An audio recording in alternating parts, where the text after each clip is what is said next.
Let's stay on the topic of failures for a second.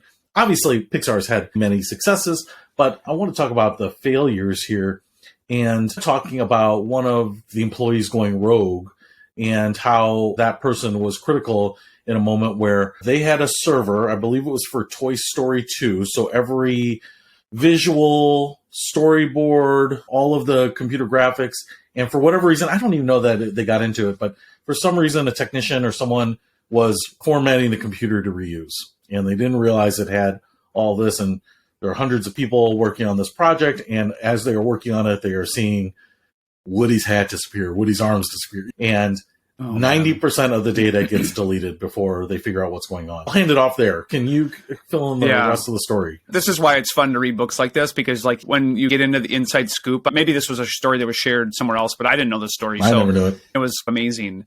So they had this keyboard command, and he told us what it was. It was some really long, complex, as you would hope it would be, like a really long password, basically, to delete off their server, all the stuff, all the data. So like you said, this employee accidentally did this, and all of a sudden stuff starts disappearing, and they can't believe it right away because you just wouldn't. You'd be like, oh my gosh. And then all of a sudden they realize what's happening, and like the whole movie is just getting destroyed, basically. And they've got a due date. This thing is going to be in theaters in a few months, and they can't get to it quick enough. They're having people like pull the power cords. They're just rushing to basically save this stuff, and they don't. Like you said, like 90% of it, almost all of it, whatever it was, is gone. And so they were just shocked, and they get together as a leadership group and probably some other employees, and they're just trying to figure out, what can we do here? Because now it's that due date is gone. There's no chance, like they're gonna have to recreate all this. He said, and all of a sudden, one of our employees remembered that she had actually spent some time working from home. I think she had some medical thing or family thing or something where she had to work from home for a little while. This is before working from home was as normal. But she remembered that she had actually taken a computer, I think, from the studio and had a backup of almost everything. And she wasn't supposed to do it. I guess this was like a rogue thing. She wasn't supposed to have it.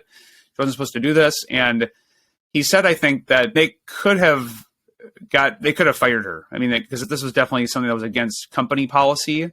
But instead, they took the amazing miracle and they actually, I think one of the leaders drove with her to her house, grabbed the laptop, wrapped it in a blanket, and kind of probably drove under the speed limit back to the studio to go and save all the files. And the rest is history because they did the movie and it was a huge success. But yeah, it was interesting because I think he even said, looking back on it, not that I don't think would necessarily encourage employees to go rogue, but he said, we didn't need to like make a lesson out of her. We just needed to appreciate the fact that we had this wonderful miracle basically that happened to have a backup file, and we didn't need to make an example out of her. But I think he was just trying to make the point that not all rogue things are bad, I guess is what he was also trying to say. Yeah, and I think the key is that they took the guy who deleted the computer and made him an example. So he was brutally beaten outside in front of the offices.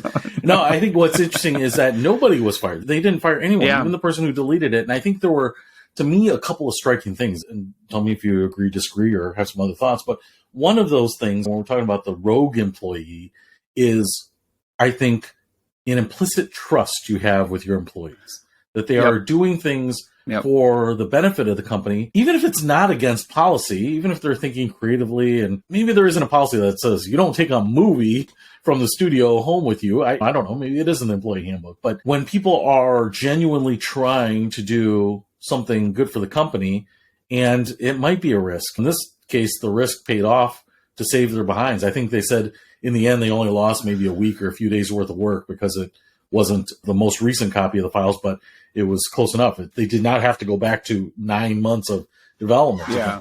So I think, one, when there is an implicit trust with the people you work with, your employees, I think that goes a long way, because now you know I'm not taking it home to sell or because I want my own souvenir or anything like this. We're all pulling in the same direction. The other thing I think that was an important lesson from this is that it can be very easy to point fingers and have someone be the sacrificial lamb. But what you do is you can create a culture of non-failure, people not taking risks because they don't want to mess up. And what you end up getting is a very stoic, tried and true, follow the process, follow the rules, don't take any chances type of culture too. And I think that kind of blends in with his creativity mindset here, is that it was an honest mistake that you don't want someone now not to use a computer or to not to develop something because, geez, if I screw it up, I know I'm out of here. So I thought that was a pretty noble decision all around to embrace that. No, I totally agree. Sometimes when the obvious result doesn't happen, if you were an employee, you'd probably be like, oh my gosh, I wonder who's getting fired today, because that happened, and the wild goose chase and all the pain and frustration and anger and all those things could really be lashed out upon in a company setting. And honestly, you'd probably say like it was justified. They shouldn't have done that. They shouldn't have had the computer with the files on it. That employee shouldn't have done the computer command. Like, they should have known that. We're going to solve that problem right now. When that's obvious, that is the next step, and it doesn't happen. Sometimes that can be, like you said, like a huge lesson.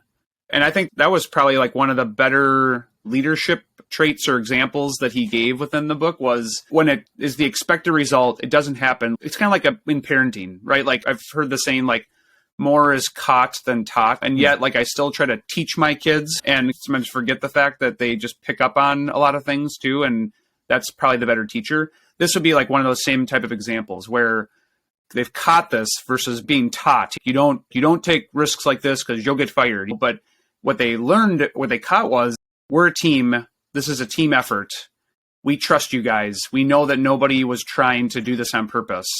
And yes, that was a potentially catastrophic event that just happened, but we're going to actually flip it on all of you. You all think somebody's going to get fired, and we're actually going to not fire anyone.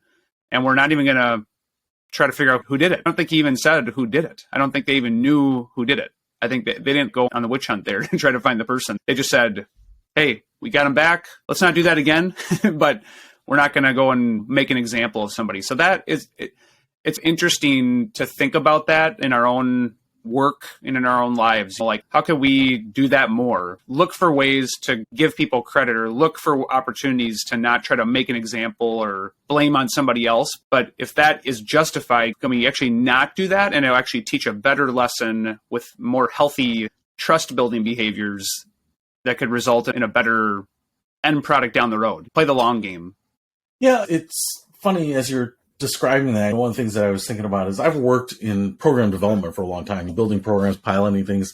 And what ends up happening sometimes for a lot of companies is what you're saying. And it's not necessarily like punitive, but I've worked with some brilliant people, some people I'm still in touch with that I just think are some of the smartest people I've met. I've had the chance to work with you on a couple of programs. So people that build something from the ground up, sometimes that's not an established industry or business already, are some of the most creative, resourceful, hardest working people ever. But in the world of pilots, pilot programs get shut down a lot. And oftentimes when they get shut down, you lay off the people that were in those programs. And it's funny because as I look back on it, there are companies that maybe have shown the door, in my opinion, to some of the maybe the best people that they had at their company, where that was just the practice and there's no real thought of what should I do to keep these people. It's almost like the pilot didn't work. We have to point the finger at someone. It must have been the people. And yet maybe the people gave you the best chance at making that a success. Maybe you got more learnings from it at a corporate level. Maybe you've got people now that are equipped, educated, and informed about how to do the next program successfully. And I think this is something that a lot of companies have to think about.